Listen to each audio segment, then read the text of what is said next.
the way she carried herself with quiet grace.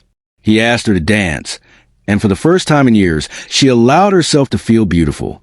They talked for hours about their childhoods, their fears, the loneliness of ambition, the pressure of expectations.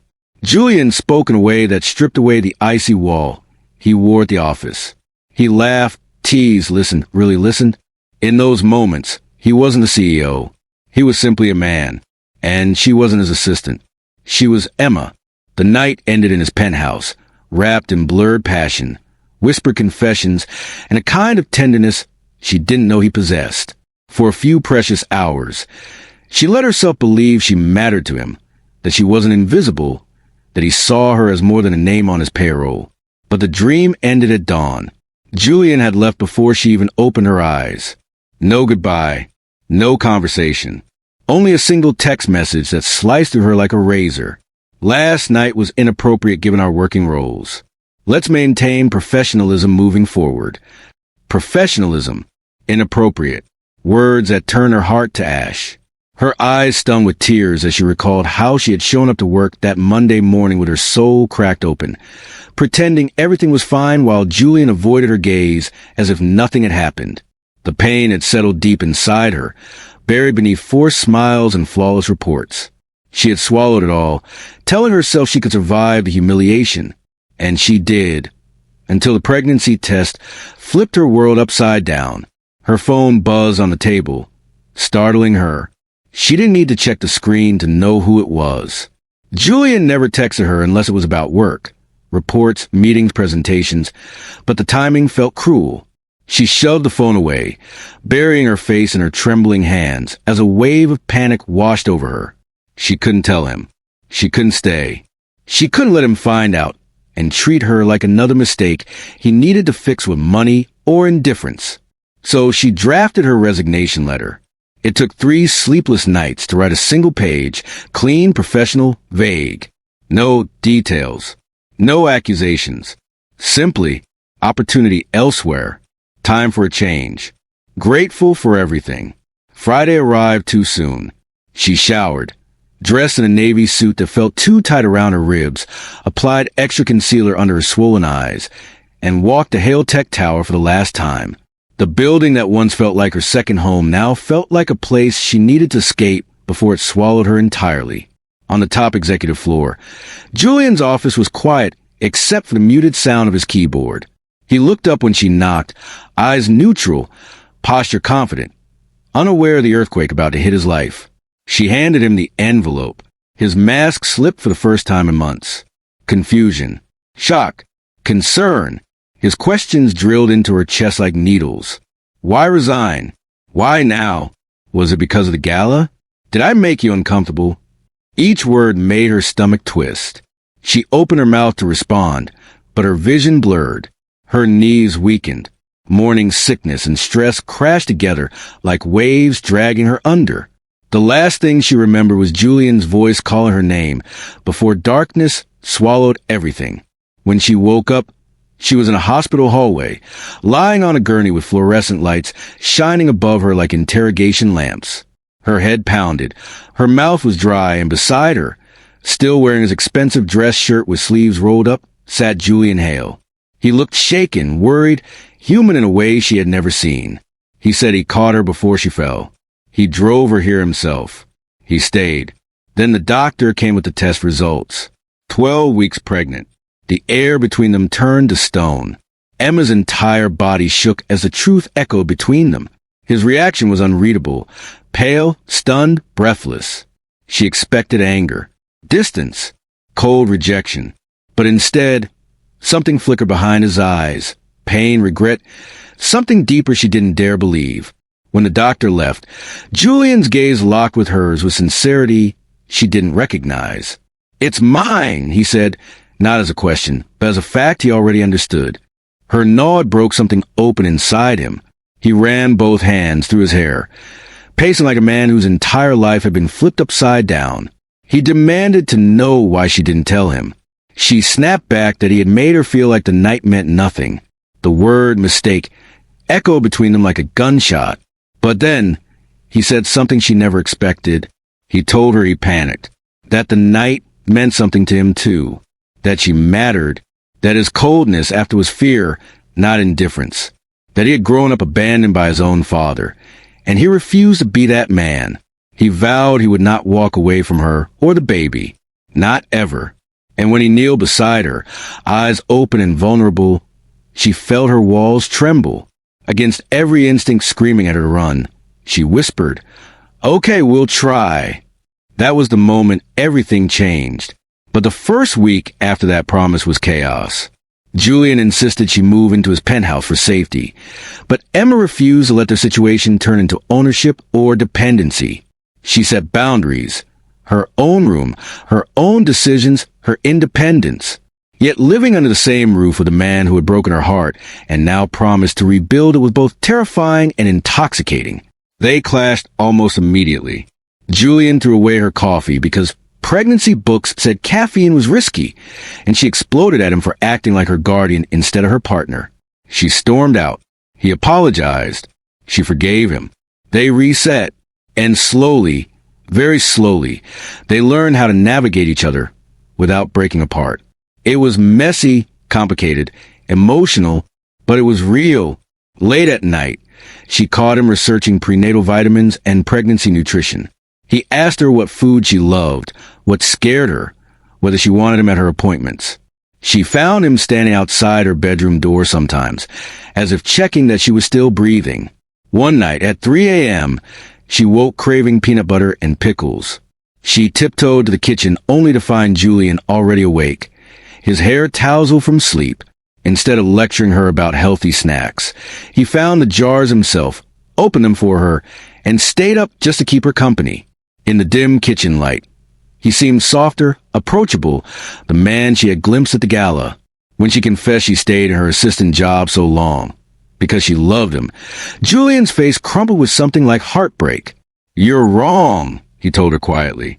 "That night at the gala, I wanted you for years, and I've been a coward ever since." And that confession was only the beginning of everything that would follow.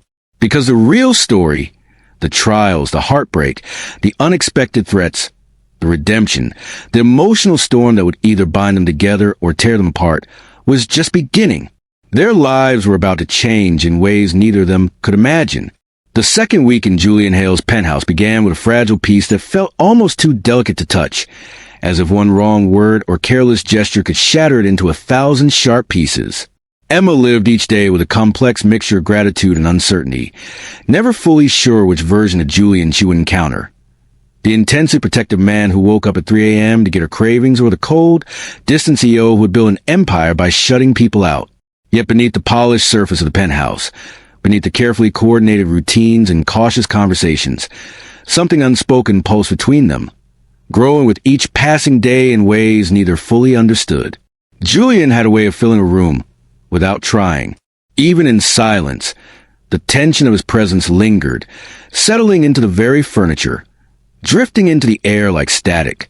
Emma often found herself hyper-aware of him, of the way he leaned against a marble kitchen counter while watching her eat, of the subtle ways he softened his voice when asking if she felt nauseous, of how his eyes followed her whenever he thought she wasn't looking. It was overwhelming, comforting, terrifying. Her own heart felt like a compass gone wild, swinging in every direction. One crisp Monday morning, Emma woke with a heaviness in her chest and a metallic taste in her mouth. Morning sickness had been merciless lately, hitting her in waves that made her curl into herself and breathe through the discomfort. She tried her best to hide it. She didn't want Julian hovering, didn't want him assuming control, didn't want to be another one of his problems to solve. But she underestimated how observant he truly was. "You're pale," he said the moment she entered the kitchen, where he was standing in a tailored charcoal suit, adjusting his cufflinks. "I'm fine," she muttered, reaching for a banana. "You're not fine," he replied quietly, stepping closer. "You slept barely 4 hours. You're trembling." His fingers brushed just lightly against her elbow, gentle, hesitant, as if afraid she might pull away. Emma swallowed hard. "Pregnancy isn't a straight line, Julian. Some days hurt." He exhaled slowly, jaw tightening with helpless frustration. "I wish you didn't have to deal with this alone." I'm not alone, she corrected softly, surprising both of them. You're here. His eyes flickered, a flash of emotion breaking through his usual steel. I am, he said, almost under his breath. And I'm not going anywhere.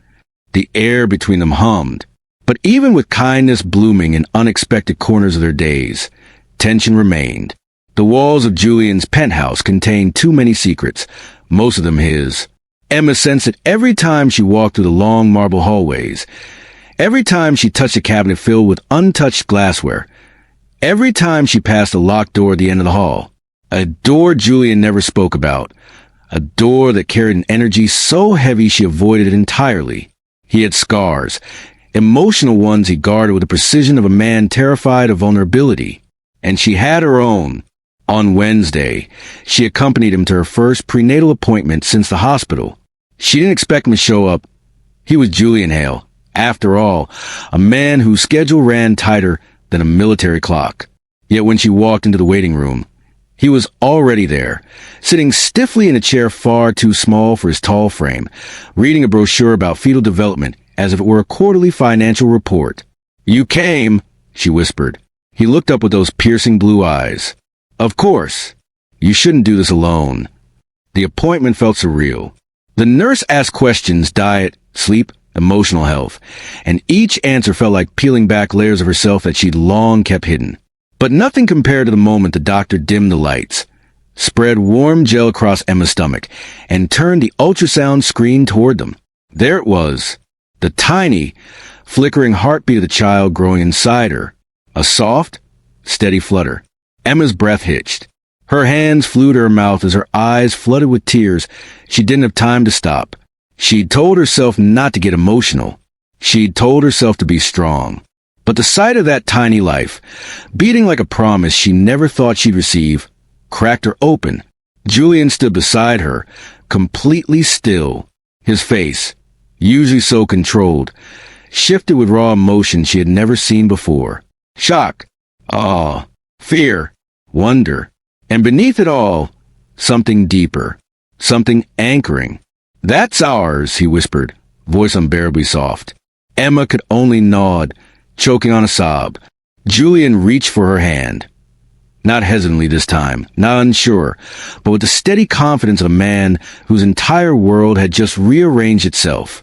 His fingers slipped around hers, warm and protective. He didn't look away from the screen, didn't blink, didn't move. The doctor smiled. A strong heartbeat. Everything looks very healthy for 12 weeks. Emma exhaled shakily, wiping tears from her cheeks. But Julian didn't move.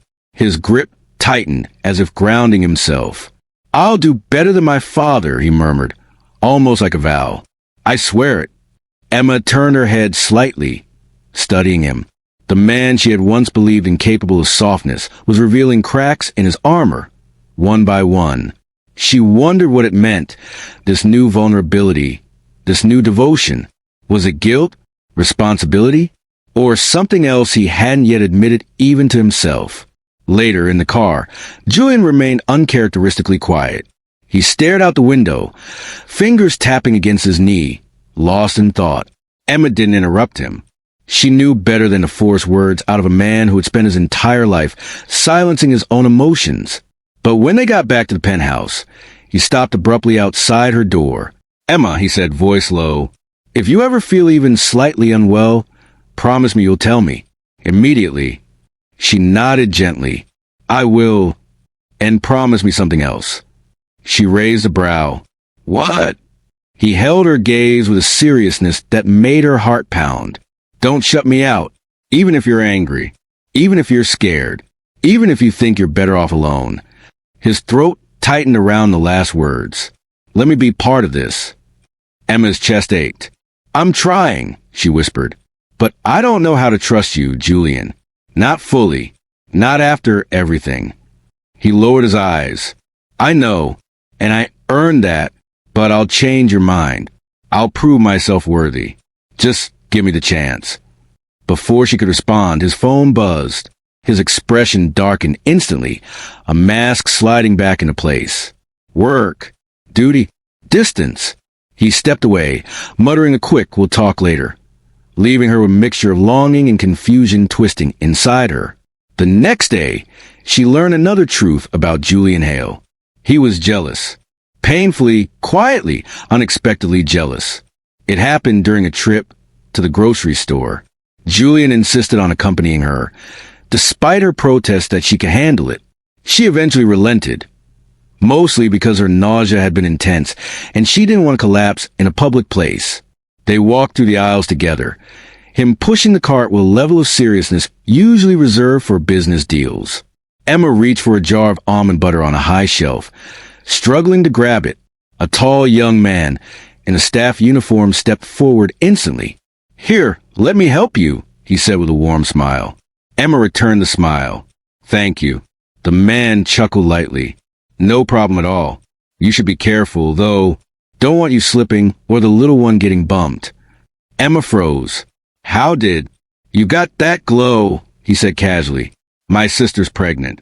You get used to spotting it." Emma laughed softly, embarrassed.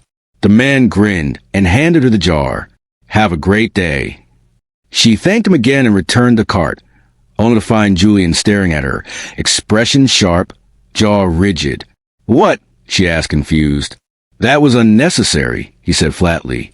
"He was just helping." "I could have helped. You were on the other side of the aisle. You could have waited." She blinked. "Julian, are you seriously upset right now?" His nostrils flared just slightly. "I didn't like the way he spoke to you." Emma crossed her arms. He was being polite. He was being too familiar. Her eyes widened. "You're jealous." "I'm not jealous," he snapped, then paused, lowering his voice. "I'm just protective." Emma stared at him for a long moment, then burst into laughter, a warm, uncontrollable sound she couldn't suppress. Julian scowled. "It's not funny." "It is," she said between laughs. "It really is.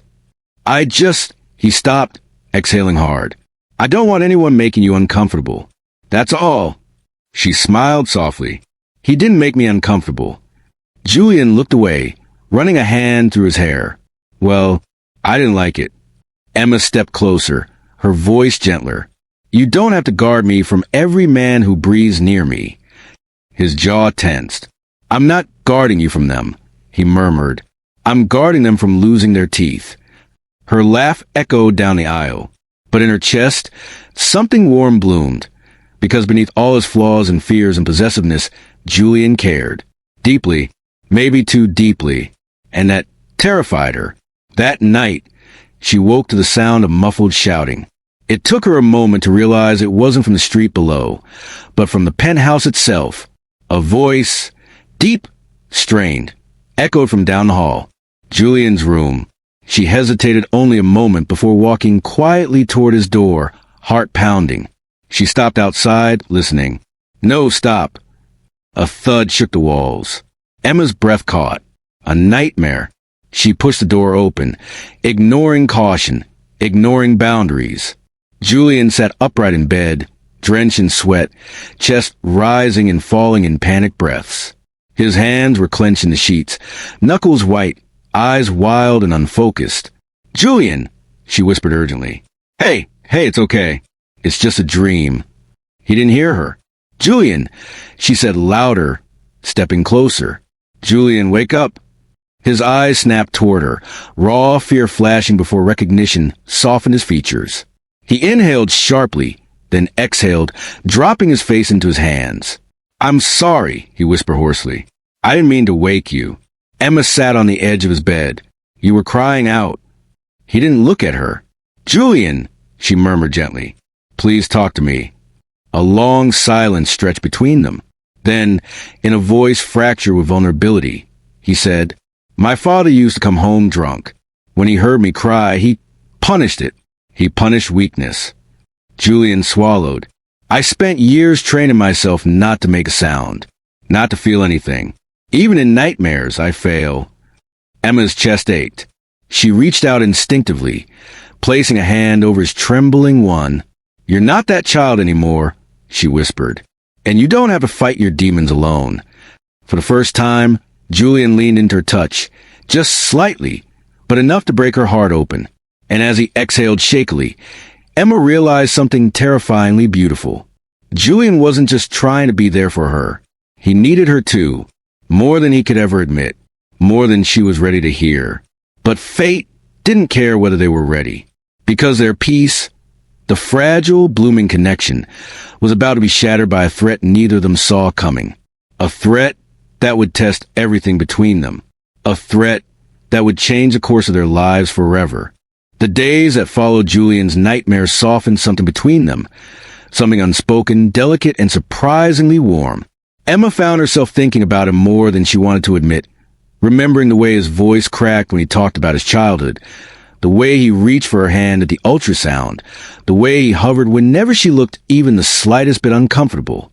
She kept reminding herself that this was temporary, that once the baby came, they'd find a different arrangement, that they would not fall into something reckless again.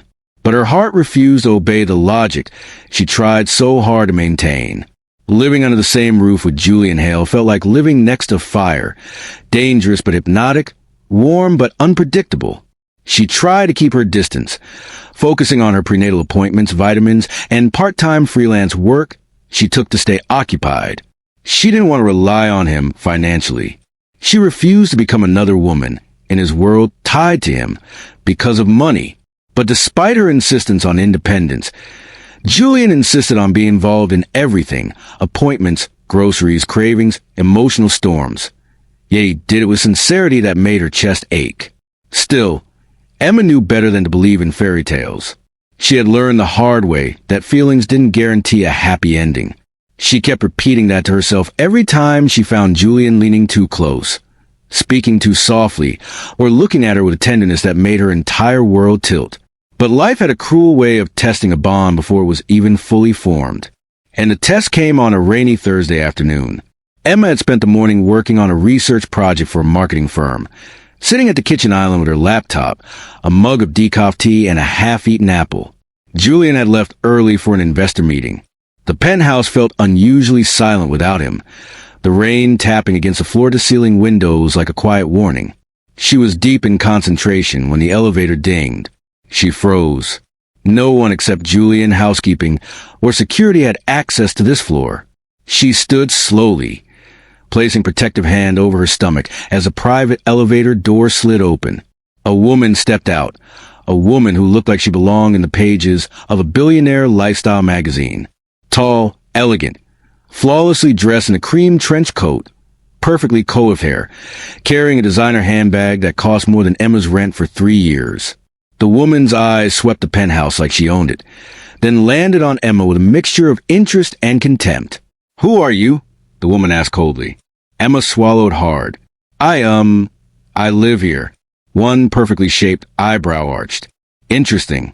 Julian didn't mention adopting stray kittens. Emma bristled slightly, her hand tightening around the counter. "I'm a friend." "Oh, I didn't know Julian had friends. Especially pregnant ones." Emma's heart stumbled. How did she? The woman walked closer, eyes narrowing as they flicked to Emma's stomach. "Yes, it seems obvious, doesn't it? Congratulations, by the way. Or condolences. Hard to tell with these situations." Emma took a step back. "Who are you?" The woman smiled like a knife blade. "Sophia Langford, Julian's fiancée." The world went silent. "Fiancée?" Emma felt her pulse thunder in her ears. That wasn't possible. Julian had never mentioned a relationship, never hinted at being engaged, never made any reference to another woman. He was so involved in her pregnancy, so attentive, so emotionally present. How could he have been planning a wedding behind her back? Sophia seemed to enjoy Emma's shock. "Ah, you didn't know. That's adorable." She walked around the living room, inspecting everything like she had ownership of it. Julian works too much. He forgets to update people on important developments, like the fact that we've been together for 2 years. 2 years. Emma's knees weakened. Sophia continued, unbothered. "We took a break a few months ago, but that's typical with stressful careers. We recently reconciled. And now I find this." This meant Emma, her stomach, her existence. Emma forced her voice to stay steady. "Julian and things happened before I knew he was with someone. Things. Sophia laughed, a bitter, sharp sound. Darling, he sleeps with women the way he signs deals. Quickly, efficiently, and without emotional involvement. He gets bored easily. Emma's chest tightened painfully. You don't know what you're talking about. Oh, I do, Sophia replied, stepping closer. Julian doesn't do relationships, and he definitely doesn't do love. That man is emotionally frozen. Ask anyone. Emma's breath caught, because it echoed her own fears, her own doubts. Sophia's eyes narrowed. Let me guess. He's playing the hero because you're carrying his mistake. Emma's hand instinctively shielded her stomach. My baby is not a mistake. Sophia smirked. To him, everything that disrupts his plans is a mistake. And trust me, this pregnancy is a disaster he is desperately trying to clean up. Emma felt her throat tighten, her vision blur. Sophia moved closer, lowering her voice. Let me tell you something important. Julian is many things, but he is not a father. He doesn't want a family. He only wants control. Anger flickered in Emma's chest. You're wrong. Sophia smiled cruelly. Then where is he now? Off avoiding you because the reality is too inconvenient. Emma opened her mouth to respond, but the sound of the elevator interrupted. The doors opened again. Julian stepped out. His eyes immediately found Emma, her pale face, her shaking hands, and then shifted to the woman standing in front of her. His entire body tensed. Sophia, he said, voice like ice, what are you doing here? She crossed her arms. Is that really the first question you want to ask? I didn't invite you, Julian said sharply, stepping between them protectively. You're not welcome here. Sophia scoffed. So it's true? You're living with her? Julian didn't flinch. Yes. Sophia turned to Emma with a mocking smile. Touching. Does she sleep in your bed too? Julian's jaw clenched. That's enough. And she's pregnant, Sophia continued, her voice rising. Tell me, Julian, did you forget to mention that detail when you begged me to take you back? Or did you hope to clean up your mess before I found out? Emma blanched. Julian went rigid. I didn't beg you. We're over. We've been over for months. Sophia's eyes flashed. We are not over until I say we're over. Julian stepped closer, tone dangerously calm. Leave. Now. Why? She sneered. So you can play house with your assistant? The word assistant sliced through Emma like a wound. Julian's voice dropped to a cold, lethal whisper. Her name is Emma, and she is not someone you get to disrespect in my home. Emma's breath caught. Sophia stared at him, stunned.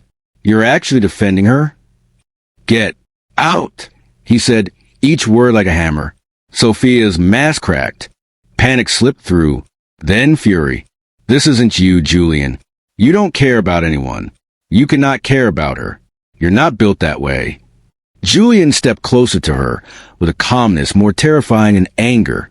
I care about her more than I ever cared about you. Sophia's world seemed to collapse in front of them. Her lip trembled for a fraction of a second before she composed herself. She grabbed her bag, turned sharply, and stormed toward the elevator. But just before the doors closed, she glared at Emma. He'll leave you too. They always do. The doors shut. Silence filled the penthouse. Emma stood frozen, breathing unevenly. The rain outside hammered against the windows like 1,000 pounding hearts. Julian turned to her slowly, eyes full of worry, regret, protectiveness, all tangled into something intense and overwhelming. Emma, he began softly. She shook her head, taking a step back. Emma, please. You're engaged? She whispered, voice brittle. No, Julian said immediately. Not anymore. Not for months. I should have told you, but it ended badly, and I didn't want. You didn't want what? She asked quietly. To complicate things? To scare me? To remind me I'm just another mistake you're trying to fix. He flinched. Emma, no, that's not. You should have told me, she whispered, tears welling. I trusted you. I let you in. I believed you when you said you cared. I do care, he said fiercely. More than I should. More than I know how to handle. Another tear slipped down her cheek. Then why does it feel like I'm already losing you? Julian stepped forward, gripping her shoulders gently. You're not losing me. I promise you're not. Emma's voice trembled. Then tell me the truth. Everything. No more secrets. No more hiding. Julian swallowed hard, because behind his eyes, deep, shadowed, guarded, there was something he had not yet revealed. Something that could destroy everything they had built. He closed his eyes for a moment, and when he opened them again, Emma knew part of him wanted to confess, but part of him was terrified. Emma, he whispered, voice breaking, there's something you need to know. Julian stood in front of her like a man preparing to walk through fire barefoot. Shoulders tense, jaw tight, eyes stormy with emotions he had spent a lifetime burying. The sound of rain hammered against the tall windows, matching the pounding of Emma's heart as she waited for the truth she had unknowingly chased since the moment she stepped into his world. Shadows stretched across the penthouse floor, and the subtle trembling of Julian's hands revealed more than his expression ever did. Emma pressed a hand instinctively against her stomach, as if shielding both herself and the tiny heartbeat within her from whatever revelation was coming. Julian noticed a gesture. His eyes flicked to her hand, then back to her face, softening with a blend of protectiveness and guilt. Emma, he began, voice low and hoarse, I should have told you everything from the start, but I didn't know how. I still don't. Try, she whispered, afraid her voice might shatter. He took a breath that trembled at the edges. Sophia, our relationship wasn't real. Or at least, not in the way you think. We were together for appearances. Investors. Corporate events. Public image. That's all. Emma's brow furrowed. Public image? Julian nodded, staring at the floor as if unable to bear the weight of her gaze. Her family owns Langford Pharmaceuticals. They've partnered with Hale Tech on multiple international projects. For years, the media pushed for a merger between our families because it was good for business. Sophia agreed. I tolerated it, but I never felt anything for her. He paused, eyes darkening. Not even once. Emma swallowed, confusion swirling in her mind. Then why didn't you end it sooner? A shadow swept across his face. Because she controlled the board vote on a deal I've been trying to protect for years.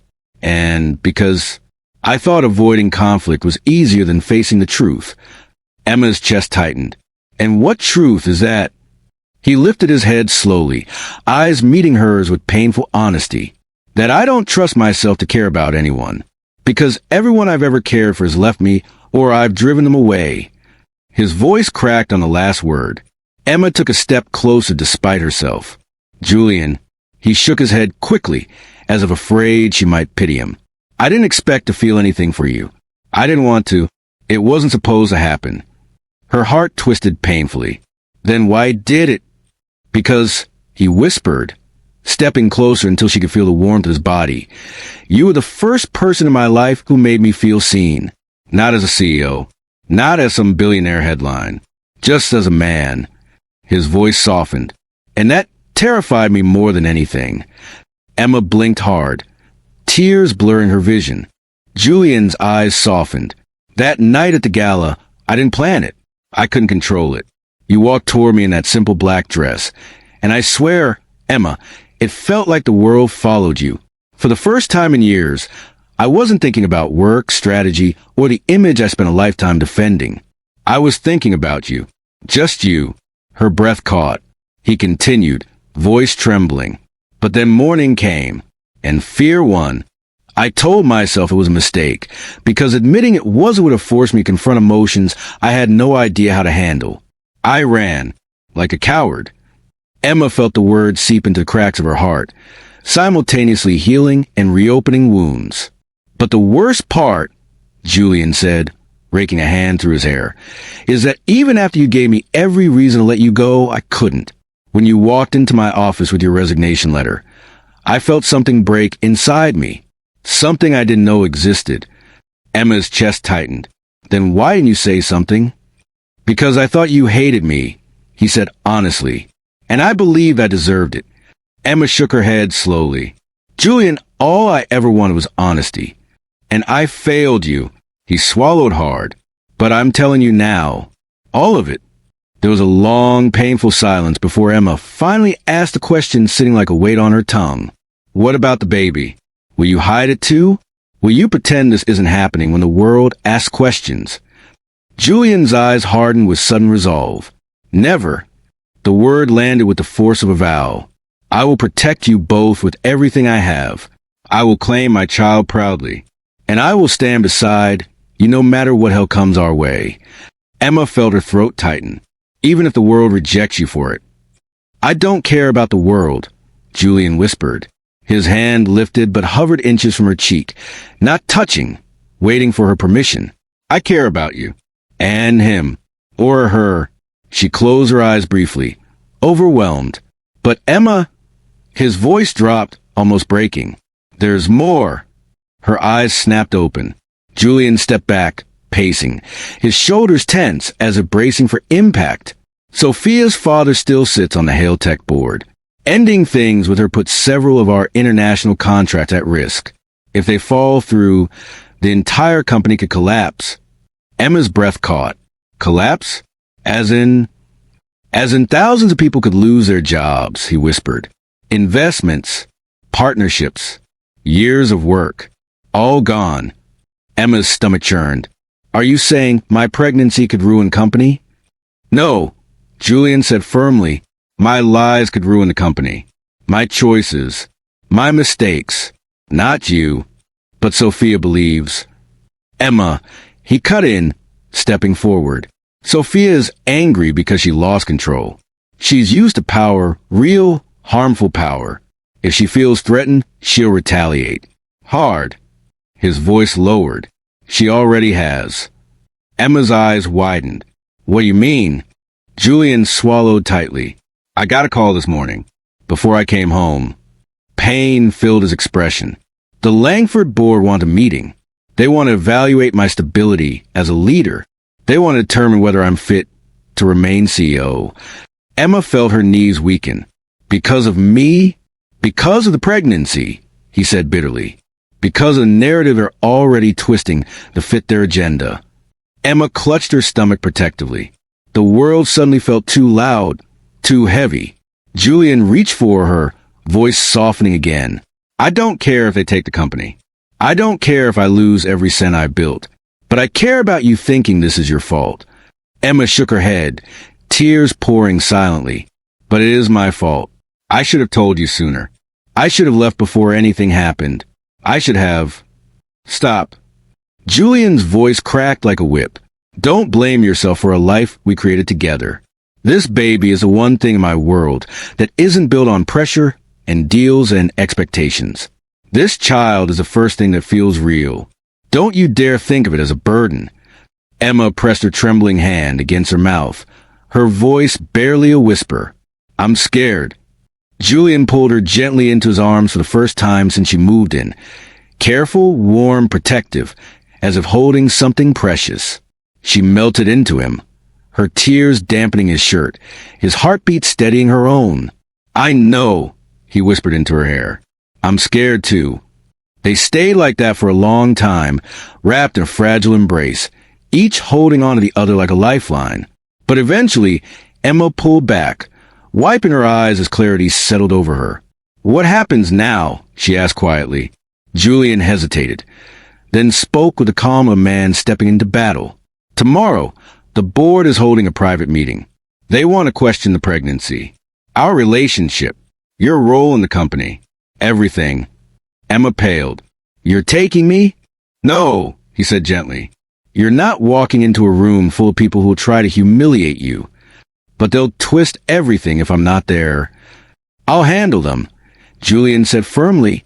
I'm not letting them attack you to save myself. Emma opened her mouth to argue, but the determination in his eyes silenced her. He would fight for her, for their child, for the truth. Whether he won or lost no longer mattered.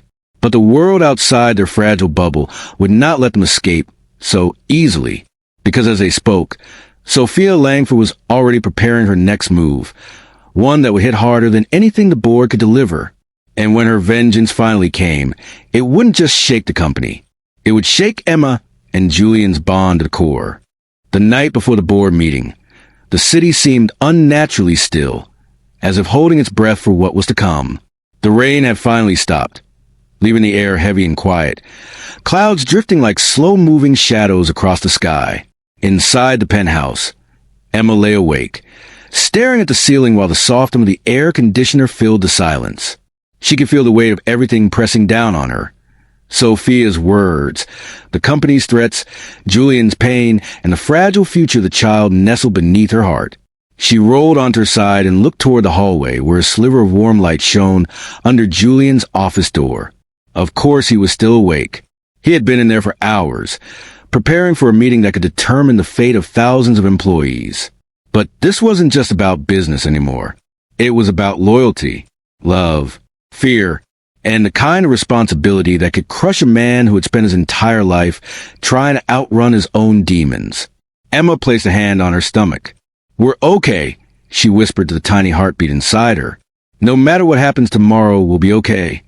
But she wasn't sure she believed it. She got up quietly, walked down the hall, and peeked into the office. Julian sat behind his desk, the glow of his laptop washing his face in pale blue light. Papers were scattered around him, but he wasn't reading them. He stared at the same page, unmoving, shoulders hunched with tension. "Julian?" she whispered softly. He looked up, and the exhaustion in his eyes nearly broke her. "You should be sleeping," he murmured. "So should you." He leaned back in his chair, rubbing the bridge of his nose. "I can't. Every scenario ends badly in my head." Emma stepped inside and closed the door behind her. "Talk to me?"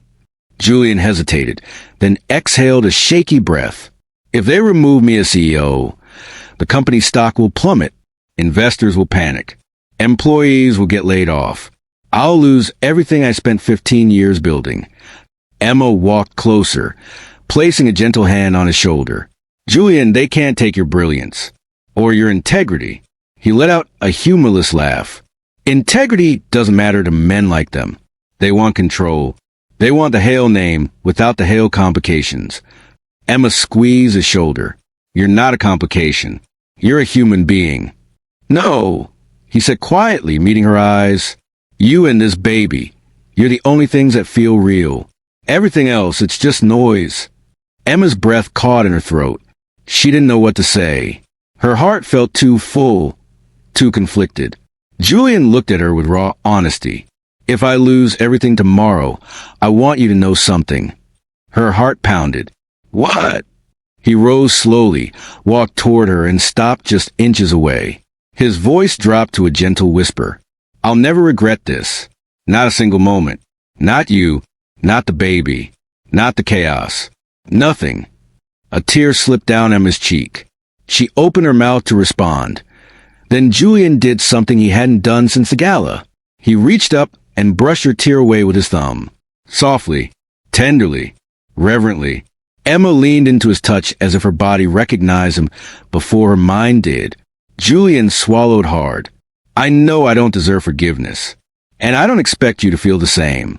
But if tomorrow goes wrong, if everything falls apart, I want you to remember that you gave me something I never had before." His voice cracked. "Hope." Emma's chest tightened painfully as she whispered, "Julian," but before she could say more, his phone buzzed sharply, shattering the moment like glass. He pulled it out, glanced at the screen, and froze. "What is it?" Emma asked. Julian's face turned pale. "It's the press." "The press?" He turned the phone around. Emma's heart dropped into her stomach.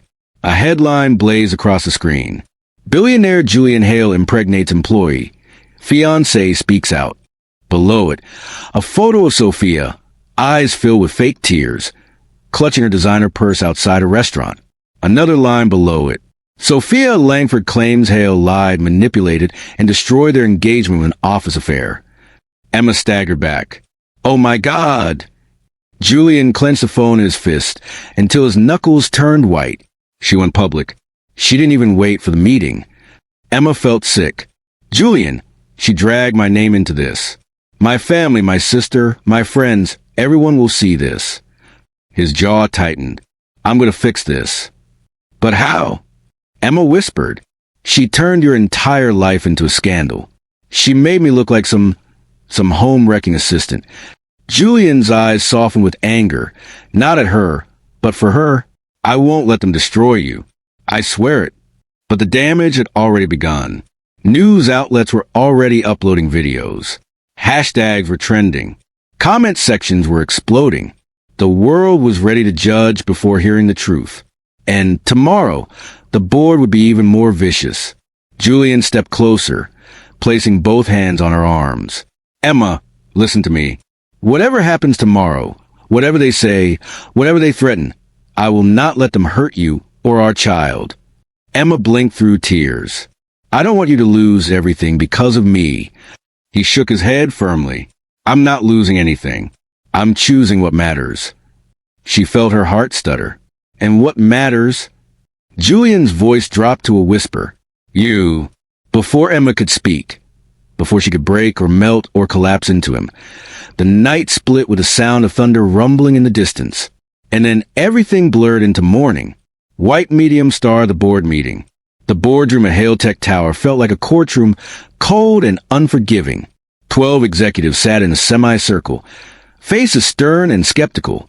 The windows behind them revealed the city skyline, but the atmosphere inside felt claustrophobic, suffocating.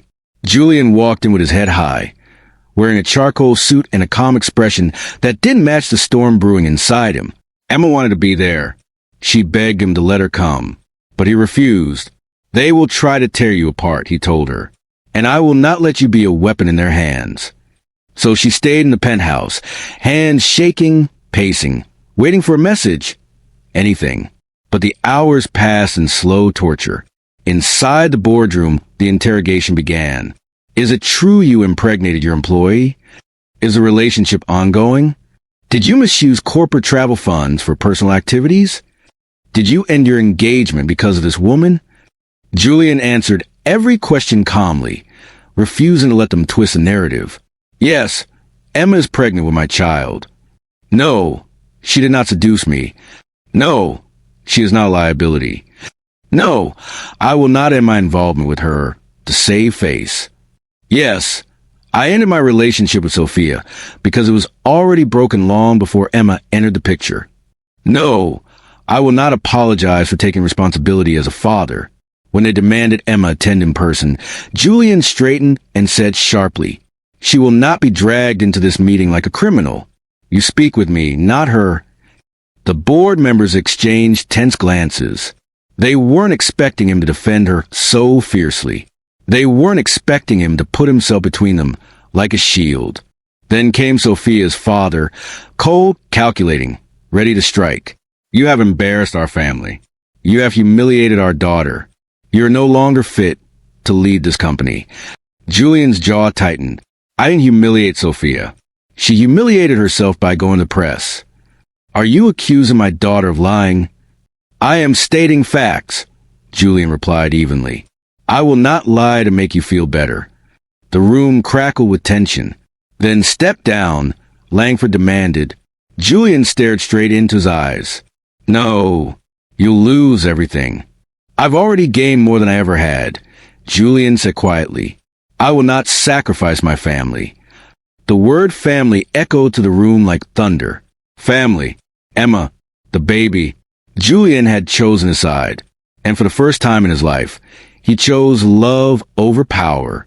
White medium star the verdict. Hours later, Julian finally returned to the penthouse. Emma stood in the hallway the moment the elevator opened, heart pounding so loudly she could barely hear anything else. Julian looked exhausted, drained, but there was something strangely peaceful in his eyes. Emma rushed forward. What happened? Julian, what did they say? He dropped his briefcase and pulled her into his arms without hesitation, pressing his forehead against hers.